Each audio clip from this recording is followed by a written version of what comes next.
Hello mga guys, so ngayon ay papanoorin natin itong one day ago ito mga kaibigan, itong paglalagda ni Pangulong Ferdinand R. Marcos Jr. ng Kabalikat sa Pagtuturo Act ngayong ika-3 ng Hunyo 2024, no? So June 5 na po tayo ngayon. So nilagdaan po ito nung June 3, no?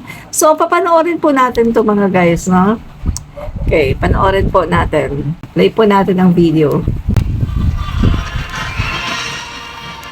Yan. Yan po yung ating Pangulo. Yan, siya po ay, yan, kinakawayan po niya yung mga senador. Yan, sina Jingo Estrada, sina Angara. Yan, kumakaway po siya mga kaibigan. Then, umalis siya. Yan. Doon naman siya sa kabilang side, no? O, kinakawayan, si Jesus Cordero, si Speaker Martin Romualdez, yan, tsaka si E.S. Bersamin. Oy guys, andyan si Franz Castro. Yan. No wonder mga kaibigan bakit wala po dito si Sara Duterte. Sabi ko na sa inyo, di ba? Si VP Sara Duterte po ay kumikilos po according to her emotions, no? Sa kanyang emosyon, doon po siya nagbabase. And now, prayer time. We thank you for the opportunity to serve you, our Yan po. learners, So, all prayer our time dedicated po. teachers across the country. We are truly humbled. Oh, yung by the nandito distinct pala mga roles you have kaibigan ay entrusted yung in us. Assistant We pray for Secretary, strength to no? fulfill Yung our ASEC. duties, both Yan. integrity and So, wala po compassion. dito si Sara Duterte. Yung Assistant Secretary lang po ng DepEd. See? Tingnan niyo mga kaibigan ha, kung titignan natin, kung tutuusin, dapat si Sara Duterte po yung nandito. Diba po mga kaibigan? Sana po mga kaibigan, siya dapat yung mas natutuwa talaga no, sa nangyayaring ito na biruin mo ang mga teachers. Magkakaroon na po ng increase, no? 5,000 to 10,000 mga kaibigan. At ito po ay, ang batas na ito ay, batas na yan eh. So, ibig sabihin, tuloy-tuloy na yan mga kaibigan. Talagang, yan ay ipapatupad na yearly. Pero wala po si Sara Duterte, mga kaibigan. Diyan ka magtataka. O yun si Franz Castro, yun no. Mga kaibigan, nakakatuwang isipin, no? Kasi etong si Franz Castro, mga kaibigan, never ko pa ito nakita na pumunta ng Malacanang. For 6 years na si Duterte po ang Pangulo ng Pilipinas. Never ko pang nakita yan na pumunta ng Malacanang yan. Pero ngayon, mga kaibigan, no, kasama siya ng mga kongresista na talagang she's belong to the group, mga kaibigan. Pakinggan natin. Guests are requested to ascend the stage to stand as witness as the President signs the enrolled copy of the bill. May we call on Representative Franz Castro, Representative Lani Mercado Revilla, Si Franz Castro pa pala nung Representative Stella Kimbo, Representative Roman Romulo, Yun.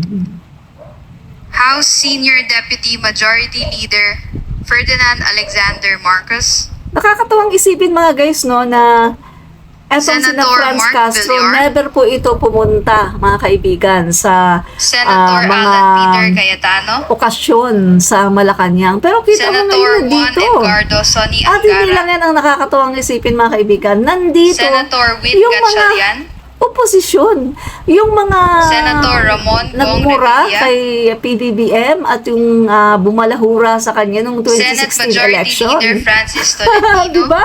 Katulad ni Alan Peter Cayetano, no?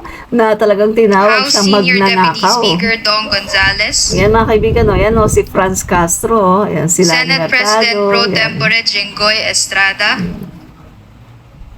House Speaker Ferdinand Martin Romualdez, Yun, isa rin dahilan Senate pala kaya President talaga hindi Francis pumunta si Escudero, Sara kasi natutunaw po siya na Presidential nakikita niya Legislative Advisor ang tao na Leandro siniraan Mendoza, niya at sinabihan niya ng tambaloslos at talagang Special pinabuli Assistant to po the niya sa President kanyang mga Antonio vloggers sa Ernesto DD Lagdameo, Sheets, no? Pinabuli niya mga kaibigan. Budget Secretary Amena Pangandaman, Yun. Labor Secretary Bienvenido Laguesma, Executive Secretary Lucas Bersamin. Yan. Kita ng mga kaibigan, talagang sa panahon ngayon ni PBBM, wala kang kulay-kulay, mga May we kaibigan. request the Walang President to please kulay. proceed on Talagang stage and approach the lahat presidential welcome. table. Yun ang nakakatuwa sa ating Pangulo, no, mga kaibigan. Lahat welcome. Wala pong kulay-kulay. Yan na. Yan na, upo na ang ating Pangulo. At The President may now proceed to sign the enrolled copy of the bill. yan, nalagdaan The na yan. harmonized version of Senate Bill number 1964 and House Bill number 9682 shall now be known as Republic Act number 11997, entitled An Act Institutionalizing the Grant of a Teaching Allowance for Public School Teachers and Appropriating Funds Therefore.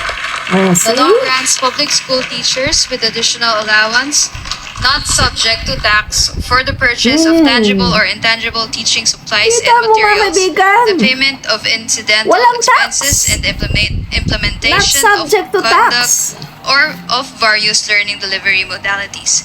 Thank you, Mr. President. Di ba, galing mga kaibigan? So, mga guys, bakit natin ito At this pinakita? juncture, may we request Executive Secretary Lucas Bersamin to introduce our guest of honor and speaker. Yan. Bakit po natin ito pinakita, mga guys? Kasi mga guys, yung mga DD sheets, no, credit grabber. Biruin nyo, pag pirma ba naman ng Pangulo nito, mga Ladies and kaibigan, aba, gentlemen, pinasalamatan si Sara the President Duterte. of the Republic, Wala kang kaalam-alam si Sara Duterte dito, His mga kaibigan. Excellency Ferdinand Ito po, ang bill po na to Marcos Jr. ay authored by Bong Revilla at sponsor din po ni Bong Revilla at ng iba pong mga senator at mga kongresista din. So, wala pong kinalaman ang DepEd Secretary. much, At kita nyo naman, di ba, kahit sa pirmahan, wala siya. Hindi po siya natutuwa dito sa nangyayaring ito, mga kaibigan. Kasi hindi naman niya kapakanan yan.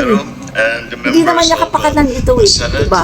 Kapakanan ito ng mga guro, hindi niya. Speaker Martin Romualdez and many members of the House of Representatives who are here with us this afternoon, members of the Cabinet, the officials and staff from the Department of Education, the partners from the private Kasi mga sector. kaibigan, bakit ganun yung tawa will play an ng important mga part, kongresista?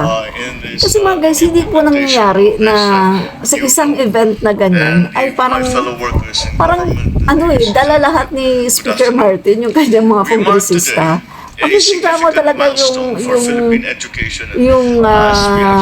galing, no, strong leadership ni Speaker Martin. Tinig muna tayo. To bolster our educational system and the urgency with which this should be done. As an oft-mentioned adage of our elders, to which as a father I too also subscribe.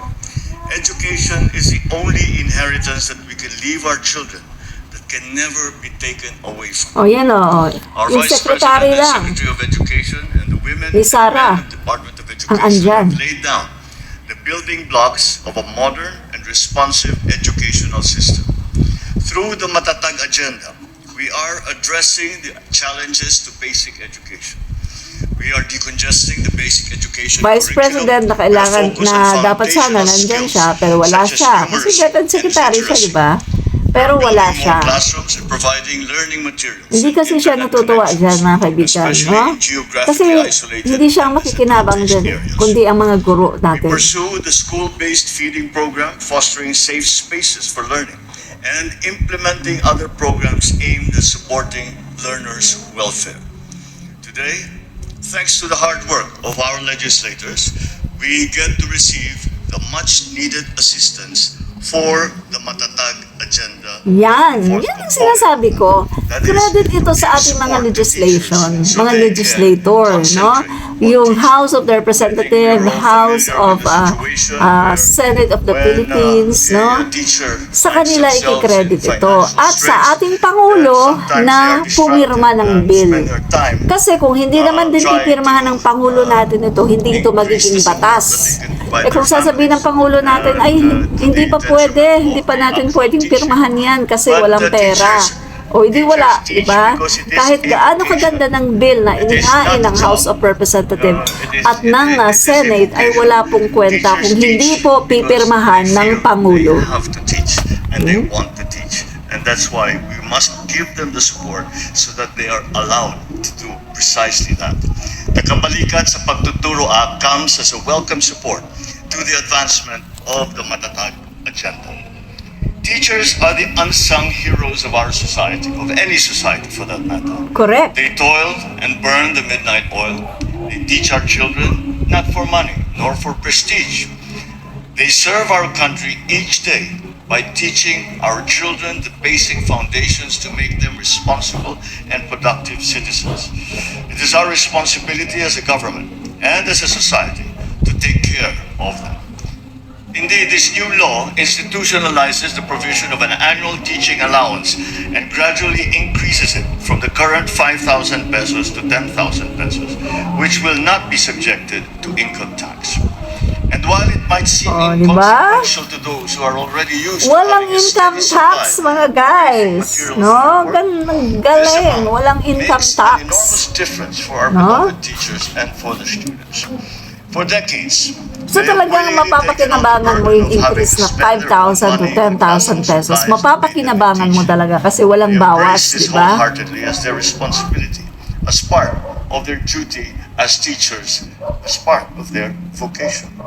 It must take an incredible amount of love to sacrifice what little you have for the sake of your students, despite having financial worries of your own. With the passage of this law, we are easing some of the burden that you carry each day. So at this point, I would like to convey my gratitude to our colleagues in the House of Representatives and of the Senate for pursuing this long overdue increase. We have listened, we have persevered, and now we have taken action. However, there is much still that needs to be done to strengthen our educational system, promote social welfare, and to secure our nation and move our development forward. In all of these aspects, we need to work hand in hand. And I believe Congress has done significantly well in passing key pieces of legislation that support our national development agenda. I am happy to report that we launched the Sukat ng Kalikasan or SNK framework and toolkit of the DNR last May 22 during the International Day for Biological Diversity. It is the start of the implementation of Philippine Ecosystem and Natural Capital Accounting System Law, or simply PENCAS Law, which I signed on the same day. This is essential to achieve a balance between economic planning and environmental protection. The SNK framework is a tool for the effective management of our natural resources that is grounded on science and sufficient forward planning. It will serve as a guide amidst climate change, biodiversity loss, and energy transition and other natural phenomena that are beyond our control.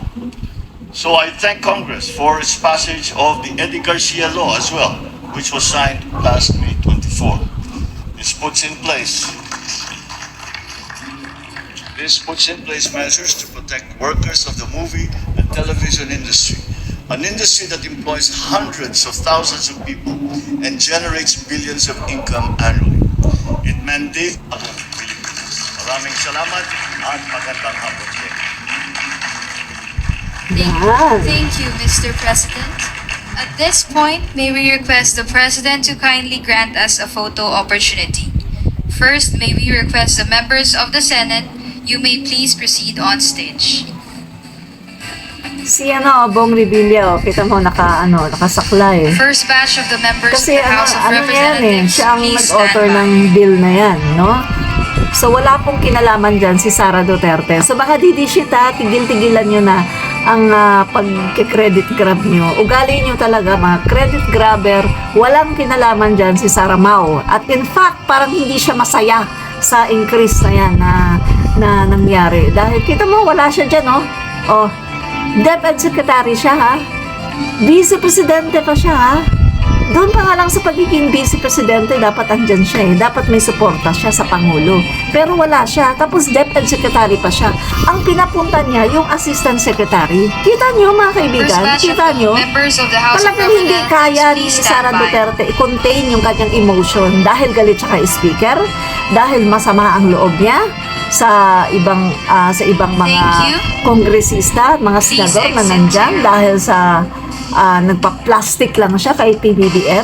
Oh, di ba? Kaya mga kaibigan, Etong si Saramao, talagang ano yan, hindi yan pwedeng maging Pangulo ng Pilipinas dahil nabubuhay siya, kumikilos siya according to her emotions. Mga kaibigan, iba po ang Pangulo ng Pilipinas, no? Iba po. Dapat hindi po kumikilos ng naayon sa emosyon. Diba? Dapat matalino. Diba, mga kaibigan? Matalino dapat katulad ng ating PBBM. First batch of the members of the House of Representatives, please proceed on stage. Na si Speaker Martin. Oh. Buti pa si Speaker Martin. Second batch of Diba? the members of the Lahat House of talaga ng PBBM Representatives, talagang please stand nakasuporta by. siya. Pero yung super tae, naku, wala. Wala si super tae. Walang ano yun. O, tingnan nyo, si Franz Castro, andyan, o. O, diba? O, matutuwa ka talaga dyan. At kita nyo naman, o, halos lahat yata ng mga kongresista dinala kahit yung wala namang kinalaman sa education, no?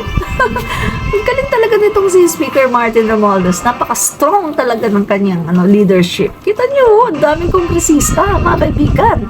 Ngayon lang nangyayari yan sa panahon ni Speaker Martin Romualdez na talagang nagagather niya yung mga kongresista. Yan, no? Thank you. Yung mga Please yan, exit to nakikita your ko yan, mga yan, mga kaibigan, sa House of the Representatives pag pumupunta kami doon, no? So, ang galing, di ba? Napakagaling. Talaga naman. Yan, tingnan natin yan. Second batch of the members of the House of Representatives, Oh, may please second batch proceed pa kasi on sobrang stage. dami. Kaya kanina natatawa si speaker kasi pagtingin kasi ni Third PBBM, batch of the members of the House of Representatives, many please stand by. many congressman, sabi niya. Yan. O, diba?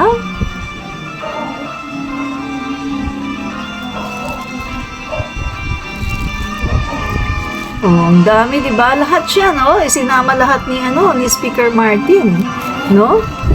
Talagang yung iba dyan, mga hindi masyadong mga kilala, hindi masyadong pero yan, nagkakaroon sila ng pagkakataon na makasama sa ganyang event, no? Ang galing na talaga ni Speaker Martin Romualdez. Talagang kaya naman mahal na mahal siya ng mga kongresista kasi magaling kasi talaga ang kanyang leadership, mga guys, no? Hindi siya wala siyang ikaw, iba kulay mo, hindi ka kasama. Si Speaker Martin, di ba, talagang pati yung mga makabayan black talagang isinasama niya. Oh, di ba? Thank you. Please exit to your left. Meron pa nagpa-selfie. May nagpa-selfie pa. Third batch of the members Oh, of may the House third of batch pa. Representatives, you may please proceed on stage. Dinala lahat ni Speaker. Dinala talaga lahat ni Speaker Martin, no? Lahat talaga ng galing talaga ni Speaker Martin Romualdez, mga guys, no? Department Kaya, of Education alam niyo, sa totoo lang, officials, mga please guys, no? stand by. Ang deserving talaga na maging Pangulo ng Pilipinas after President Marcos Jr. ay walang iba kundi Speaker Martin Romualdez. Kasi si Speaker Martin Romualdez, mga guys, kung nakikita nyo ngayon, kung alam nyo, mga guys, lahat po ng mga programa, lahat po ng mga layunin ng ating Pangulo, siya yung supporter eh. Siya yung talagang number one ally talaga ng ating Pangulo. Hindi po si Super Ate. Si Super Ate po, number one distraction po. Pero si Speaker Martin, talagang suporta po talaga siya sa Pangulo natin, no? So, expected po natin kapag siya po naging Pangulo, lahat po ng mga nasimula ng ating Pangulo Bongbong Marcos ay ipagpapatuloy niya. Lalong-lalo na po yung stand ng ating Pangulo sa Thank West you. Philippine Please Sea. exit to your May pagpapatuloy po yan. Pero kung si Sara Duterte po ang maging Pangulo ng Pilipinas sa 2028, wala na. Tsugi na tayo nito. Kasi ipagpapatuloy niya ang nasimulan ng kanyang ama na humimod ng puwet, no? Ni Xi Department of Jinping. Education officials, Diba? you may Yun please lang yun proceed eh. on stage. Department of Education officials. Tingnan natin kung andyan si Saramao, Tingnan natin, nakakalungkot, 'di ba? Wala si Saramao. Saramao, nasan ka? Ano, nag-iinarte ka pa dyan, nawala ang feelings mo. Hanapin mo muna ang feelings mo. Busy ka pa lang ngayon sa paghahanap ng feelings. O baka naman, PBBM, pakibalik mo naman yung feelings ng Saramaw. Diba? O baka naman, yung, diba? O, yan ang mga opisyales ng Department of Education. Wala ang kanilang secretary. Si Saramaw na dapat ay nandyan kasi bilang hindi lang Deputy Secretary siya kundi Vice Presidente pa. Supposed to be nasa side siya ng ating Pangulo at taga-suporta. Sana ito na lang ang maging Deputy Secretary, yung assistant na yan, no? Yan na lang sana ang maging Deputy Secretary, yung Assistant Secretary ni Saramaw. Kasi total wala naman si Saramaw di ba? Nakakahiya talaga si Saramaw, no? Inuuna pa yung kanyang feelings. Parang high school, no? Hindi high school, sabihin mo elementary, no? Parang elementary na in love na nawala ng feelings kasi nabigo sa pag-ibig at hinahanap pa yung kanyang feelings, hindi pa siya makamove on, di ba? Thank Diba? you. Please exit to your right. So yan po ang secretary ng education. Yan po ang mga opisyal ng education. Wala po si Saramaw.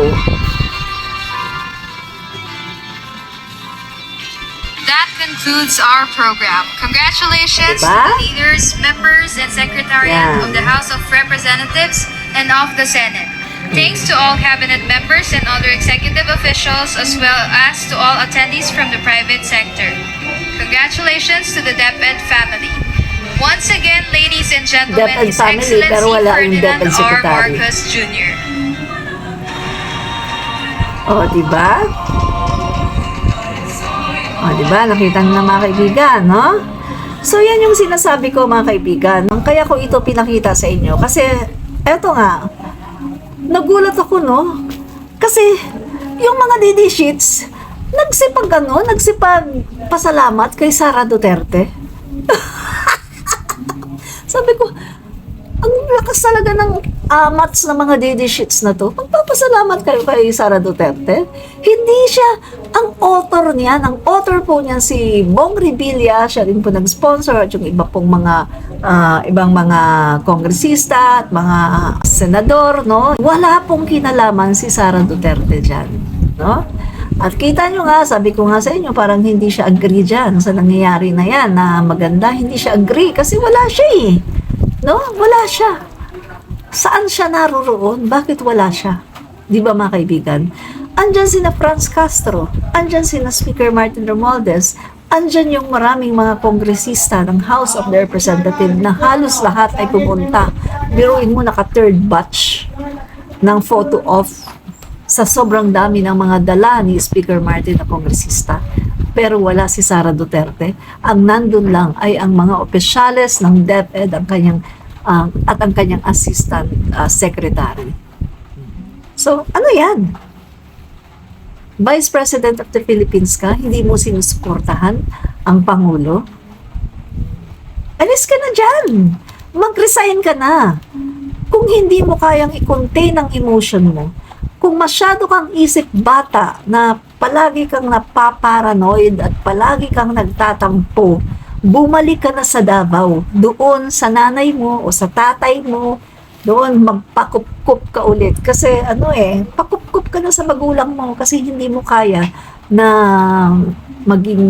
hindi mo kaya kung paano manindigan at kung paano kumilos ng isang adult, no? So, yun lang. Admin Rich. Bye!